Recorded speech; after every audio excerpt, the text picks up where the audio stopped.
pour ce point de presse. 3 ministres sont face à vous. Le ministre de l'Éducation nationale et de l'alphabétisation, Mme Koumba Boli Bari, le ministre des Infrastructures et du Désenclavement, M. Jean-Bertin Ouedraogo, et le ministre de la Communication, porte-parole du gouvernement, M. Alain-Édouard Traoré. Les sujets d'intérêt retenus pour le ministre de l'Éducation nationale et de l'alphabétisation portent sur la situation dans le secteur de l'éducation de base, un secteur qui connaît des remous actuellement. Avec le ministre Jean-Bertin Ouedraogo des Infrastructures et du Désenclavement, les échanges vont porter sur les retards enregistrés dans l'exécution des chantiers sur financement public, les dispositions prises par le gouvernement en la matière. C'est autour de ces sujets que nous allons donc avoir nos échanges qui seront introduits et conclus par le ministre de la Communication, porte-parole du gouvernement, M. Alain-Édouard Traoré. Monsieur le ministre de la Communication, porte-parole du gouvernement, nous vous invitons à introduire les échanges. Je tiens tout d'abord à vous remercier pour votre présence que j'interprète comme un partage de notre vision de toujours porter l'information aux citoyens pour plus de lisibilité et davantage de transparence dans la gestion de la chose politique. Mesdames et messieurs, l'exécution des marchés publics dans les délais contractuels est assurément une exigence de bonne gouvernance et le gouvernement agira chaque fois que de besoin pour que cette exigence s'accomplisse. C'est pourquoi Son Excellence, Monsieur le Premier ministre, a effectué des visites sur certains chantiers le 27 mai dernier pour en constater l'évolution, mais aussi la bonne exécution et donner des instructions pour un meilleur suivi. Le ministre des Infrastructures et du Désenclavement, M. Jean-Bertin Ouedraogo, est ici ce matin pour évoquer avec vous la problématique des grands chantiers, notamment les raisons des retards parfois constatés, les conséquences qui en découlent et les mesures prises par le gouvernement pour gérer ces aspects des marchés publics. Mesdames et messieurs les journalistes, l'agenda des activités pédagogiques a été sérieusement perturbé cette année au primaire, au secondaire comme au supérieur pour les raisons que vous savez. Le sens d'écoute du gouvernement et des responsabilités des partenaires sociaux de l'éducation a permis de surmonter les écueils afin de sauver l'année scolaire. Madame la ministre de l'Éducation nationale et de l'alphabétisation échangera avec vous sur la situation des examens scolaires et les mesures prises pour aplanir ou prévenir toute difficulté relative à cette question.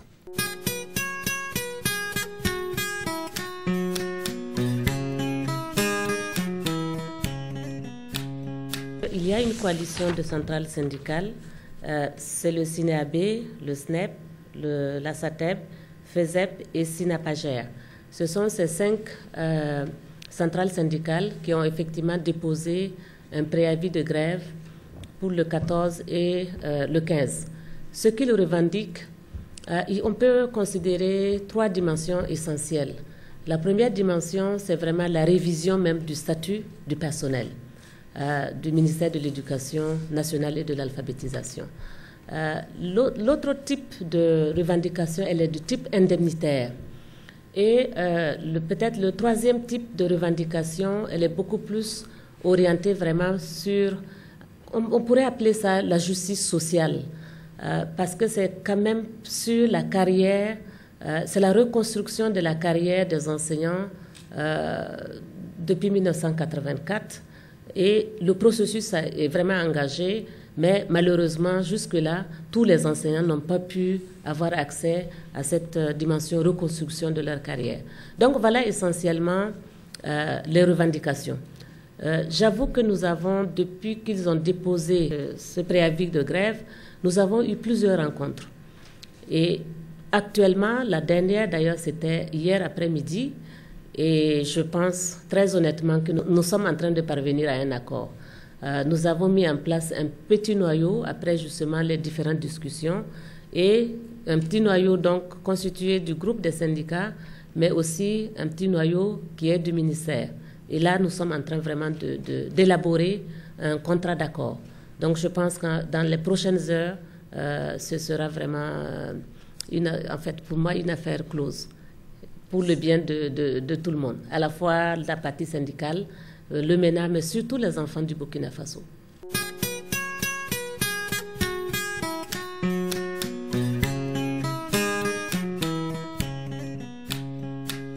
Ce ne sera pas des examens au rabais dans la mesure où, depuis qu'il y a eu cette crise sociale et qui a perturbé vraiment les écoles au niveau du Burkina, il y a tout un ensemble de mesures qui ont été prises au niveau des circonscriptions d'éducation de base, et particulièrement c'est le lieu aussi de remercier les enseignants et de les féliciter par rapport à l'engagement qu'ils ont pris. Particulièrement les enseignants vraiment des classes de CM2, donc des classes d'examen. Ils ont vraiment pris sur eux des mesures pour pouvoir continuer.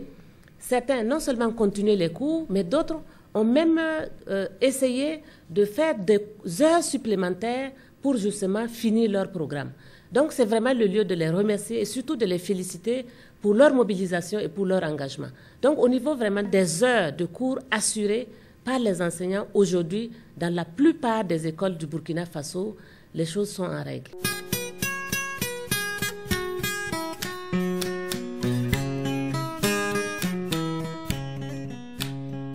La politique gouvernementale à l'heure actuelle, c'est vraiment de dire qu'il y a des cadres qui existent. Nous avons mis en place des cadres de dialogue entre la société et vraiment le gouvernement. Il faut que toute revendication soit construite dans ce cadre, dans ces différents mécanismes de dialogue. Et la perspective du gouvernement, c'est de dire aussi, il y a tout un ensemble de revendications qui ont été recensées.